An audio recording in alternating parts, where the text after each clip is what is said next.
तो दोस्तों अर्नब गोस्वामी के घर में जबरदस्ती घुसते हुए, स्कफल करते हुए, तोड़फोड़ सी करते हुए अर्नब गोस्वामी को गिरफ्तार कर लिया गया मुंबई पुलिस के द्वारा। अब अर्नब गोस्वामी को गिरफ्तार क्यों किया गया और साथ ही साथ अर्नब गोस्वामी का आगे क्या होने वाला है, कौन है असली हिटलर और रिपब्लिक भारत क्या बंद होने वाला है, ये सारी बातें करेंगे इस वीडियो में, जानने की कोशिश करेंगे। बने रहिए हमारे साथ, देखते रहिए आज की ताज़ा खबर।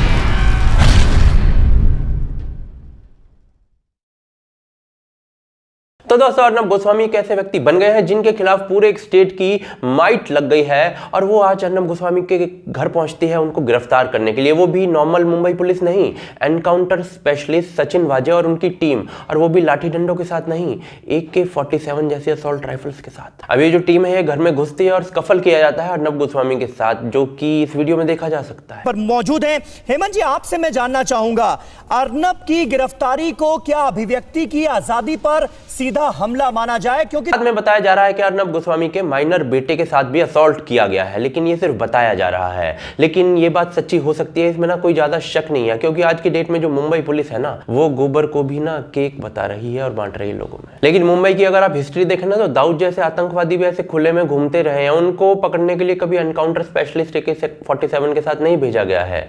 तो अर्नब गोस्वामी ने ऐसी कौन सी भैंस की पूंछ उखाड़ ली थी जो AK-47 के साथ बंदे भेजती है। तो जी मई 2018 में अर्नब गोस्वामी के खिलाफ एक केस दर्ज हुआ था जिसमें यह कहा गया था कि अर्नब गोस्वामी ने एक व्यक्ति को सुसाइड करने के लिए मजबूर किया है। क्या लिखा गया था इस FIR में? तो जी FIR में लिखा था कि एक इंटीरियर डिजाइनर ने अलीबाग स्थित अपने बंगले में सुसाइड कर लिया और सुसाइड नोट में क्लेम किया कि अर्नब गोस्वामी और दो अन्य लोग जिनके नाम थे फिरोज शेख और नितेश शारदा, इन लोगों ने सुसाइड करने वाले व्यक्ति के 83 लाख का पेमेंट नहीं किया है, जो कि उसने स्टूडियो डिजाइन प्रोजेक्ट के लिए लेने थे। अब उस समय जो रिपब्लिक टीवी था उसने इसका जवाब दिया था अपने टीवी चैनल पर, कहा था कि भाई ये सारी चीजें है ना जो प्रोपेगेंडा है, और हमने दिसंबर 2016 में कॉन्कॉर्ड डिजाइन प्राइवेट लिमिटेड नाम की एक कंपनी थी, उसकी डिजाइनिंग वगैरह में हमने उसकी सेवाएं ली थी और उसको जितना भी अमाउंट था हमने दे दिया था, सारा चेक से दिया था। तो सारी डिटेल हमारे पास है और हम जो है वो अथॉरिटीज को दिखा देंगे।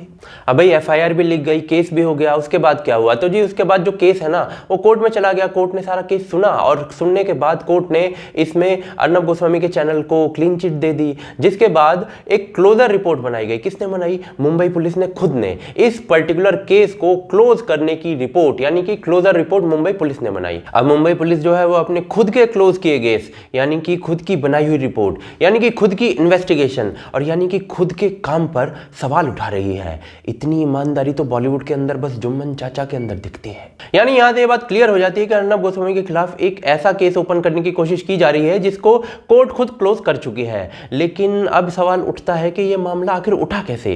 क्या आज सुबह सुबह ही धोबी घाट पर कपड़े धोने की तैयारी की गई?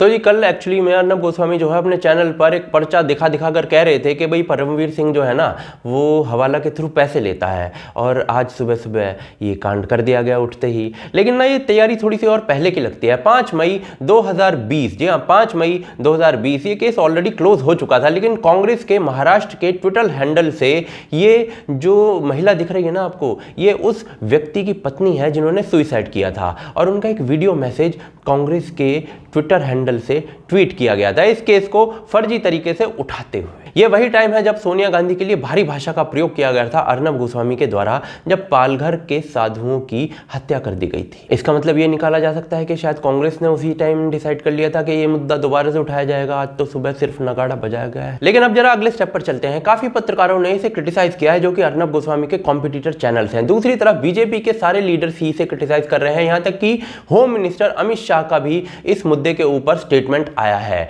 तीसरी तरफ जो एडिटर गिल्ड है ना, उन्होंने भी एक लेटर तो जारी कर ही दिया है। अब पर लेटर जारी करके क्या होगा जब चिड़िया चुग गई खेत। लेकिन कुछ लोग ना अभी भी इस मुद्दे के ऊपर मजे ले रहे हैं और कुछ लोग तो भाई बिना इफ और बट लगाए तो किसी चीज को क्रिटिसाइज कर ही नहीं सकते हैं। ये फुलकारी का सूट जो है ना, ये कहता है कि मैं तो सिर्फ यूपी के अंदर मिलता हूं, लेकिन इस मुद्दे के ऊपर कभी और टांके लगाएंगे मशीन से। लेकिन चलिए अब ये देख लेते हैं कि क्या ये जो कांड हुआ है ये पहला कांड है मुंबई पुलिस के द्वारा या फिर महाराष्ट्र की सरकार के प्रयत्नों के द्वारा। जी नहीं, ये तो बरगद का पेड़ है जिसको हिलाने की कोशिश की जा रही है। तो जमीन थोड़ी बहुत हिलती खिसकती सी दिख रही है, लेकिन तुलसी के पौधे तो कई तोड़े जा चुके हैं। सुनैना होली नाम की लड़की है, एक्टिविस्ट है, उद्धव जी की चालीसा नहीं पड़ती, क्रिटिसिज्म करती है, तो जी इन्हें अरेस्ट कर लिया गया, ये कहकर कि ऑफेंसिव कमेंट किया गया है अजीमो शान शहंशाह की शान में। दूसरी तरफ ट्विटर पर ही एक दूसरे यूजर हैं सुमित ठक्कर, इन्होंने उद्धव जी पर कुछ ट्वीट किए तो इनको भी अरेस्ट कर लिया गया, वो भी मुंह पर काला कपड़ा बांधकर, दूसरी तरफ रस्सी से उनके हाथों को लपेटकर और खुले तौर पर घुमाते हुए। बेल मिली तो फिर से गिरफ्तार कर लिया, पकड़ लिया। कंगना रनौत का ऑफिस तुड़वा दिया गया, ये हम सब लोग जानते हैं, बड़ी स्टोरी थी, लेकिन रिपब्लिक टीवी के 1000 से ज्यादा क्रू पर भी केस चल रहा है। ये कितने लोग जानते हैं, मैं नहीं जानता। यहां तक कि जो रिपब्लिक के कैमरामैन है ना, उन तक पर भी केस ठोक दिया गया है, फायर कर दी गई है। और ये जो है ना, ये सिर्फ आइसबर्ग का टिप है। जो कार्यकर्ता लोग जो है गुंडे बनकर घूमते रहते हैं सड़कों पर, लोगों के सर मुंडते रहते हैं सोशल मीडिया पोस्ट के ऊपर, वो वाले केसेस तो मैं गिन ही नहीं रहा हूं। उसके लिए अगर आपको जानना है तो एक वीडियो का लिंक डिस्क्रिप्शन में दे रहा हूं, वही देख लीजिएगा। इसके अलावा कोई भी महाराष्ट्र के शासन के खिलाफ खड़ा होता दिखाई दे रहा है ना, उसके ऊपर बड़े बड़े केसेस थोपे जा रहे हैं। जैसे कि कंगना रनौत के खिलाफ जावेद अख्तर साहब ने केस ठोक दिया है। ये भाई साहब ने उस टाइम केस नहीं ठोका था जब शाही इमाम ने कहा था कि शबाना आजमी जी जो है वो तवायफ की तरह है। यानी हो सकता है कि कुछ दिनों में आपको नारा सुनने को मिले कि गुस्ताखे उद्धव की एक ही सजा, अरे पगले तुम्हारा मुंडन होगा। लेकिन ये चीजें जो है ना वो चोरी छुपे नहीं हुई है। ये महाराष्ट्र विकास आघाड़ी के जो नेता है ना, उन्होंने खुले तौर पर स्टिंग ऑपरेशंस पर माना है कि हम ऐसा करने वाले हैं। कांग्रेस पार्टी का महाराष्ट्र स्पोक्सपर्सन ने कैमरे पर क्लेम किया है कि भाई उद्धव ठाकरे ने एक टीम बनाई है स्पेशल, जिसका काम ही अर्नब गोस्वामी को घेरने का है। और ये जो टीआरपी स्कैम है ना, ये तो सिर्फ एक शुरुआत है, लेकिन जो असली टारगेट है ना, वो अर्नब गोस्वामी को जेल की सलाखों के पीछे ले जाना है, और आज वो करते प्रतीत हो रहे हैं। बस जनरली आपसे जानना है कौन से लेवल तक बात हो रही है?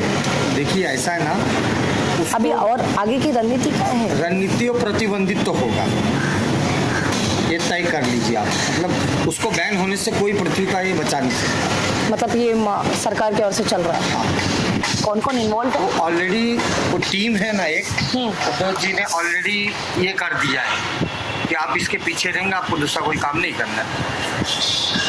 इसको समझ में आना चाहिए कि क्या बोलता है। ये महाराष्ट्र सरकार के अंदर से कि पुलिस केस में? सरकार के अंदर से। अरे सरकार जब एक आईएएस और आईपीएस अधिकारी वो रहेगा तो सारा महकमा उसी में आ गया ना। तो मतलब एक टीम फॉर्म की है सिर्फ रिपब्लिक को बैन काम पे लग चुकी है। अभी जैसे टीआरपी वाला मामला आया, अभी एक मामला और 2 दिन में आ जाएगा। दूसरी तरफ ये स्टिंग ऑपरेशन में कहा गया कि भाई इस पूरी योजना के जो मास्टरमाइंड है ना, वो एनसीपी के सुप्रीमो शरद पवार हैं, और उसके बाद शरद पवार की पार्टी के एक नेता का स्टिंग ऑपरेशन कर लिया गया। तो उसमें वो भाई साहब कह रहे हैं कि अर्नब गोस्वामी ना सुइसाइड भी कर सकता है। फिर पत्रकार पूछती है कि भाई जो रिपब्लिक है उसका तो नाम एफआईआर तक में भी नहीं है।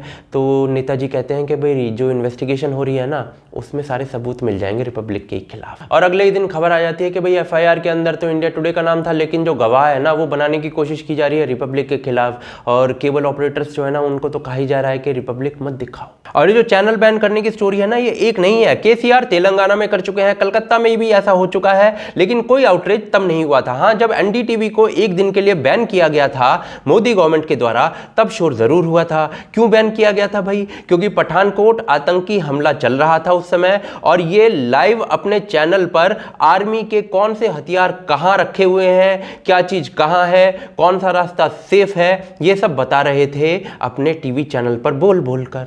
लिंक डिस्क्रिप्शन में है। लेकिन उद्धव जी के लिए ना कभी भी हिटलर जैसे शब्दों का इस्तेमाल नहीं हुआ। हो भी कैसे भाई, वो तो बहुत बड़े लीडर हैं। ये देखिए किस प्रकार से एक ही समय में बड़े बड़े लोगों को एक जैसे ख्याल आते हैं और उनके मन के उद्गार निकलते हैं अपने ध्रुव तारे के लिए ऐसे फुट फुट कर। लेकिन क्या आज अनुराग कश्यप हिटलर शब्द का प्रयोग करेंगे, जिन्होंने मोदी को हिटलर कहा था या फिर अमित शाह को जानवर कहा था? मुंबई प्रशासन के अंदर इंटॉलरेंस बढ़ रहा है, क्या ये कोई रिपोर्ट करेगा? क्या कोई डेटा इकट्ठा किया जाएगा इस पूरी चीजों का? क्या इंटरनेशनल पत्रिकाओं में इसको छापा जाएगा? अजी घंटा।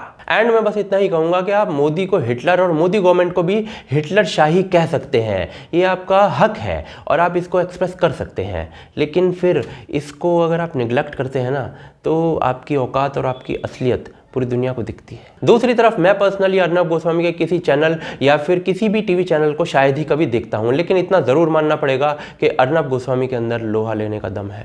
लेकिन भाई अब उद्धव जी असलियत में क्या है ये तो मैं नहीं जानता, मेरा भोलापन तो आपको पता ही है ना। तो आप हमें बताइए, क्योंकि आप जानते होंगे, आप भारत की जनता हैं, आप बताइए उद्धव जी असलियत में क्या है। कमेंट के अंदर आप बता सकते हैं, हम तो वही मान लेंगे। दूसरी तरफ आप हमारे मर्चेंडाइज ले सकते हैं vocalfactory.com से AKTK के ऑफिशियल मर्चेंडाइज, जिसका लिंक मैं डिस्क्रिप्शन के अंदर दे रहा हूं। और साथ में आप हमारे काम को सपोर्ट कर सकते हैं patreon.com के थ्रू या फिर ज्वाइन बटन के थ्रू, जिनके लिंक्स जो हैं वो डिस्क्रिप्शन के अंदर हैं और पिन कमेंट के अंदर हैं। आप देख रहे हैं आज की ताज़ा खबर। जय हिंद, जय भारत।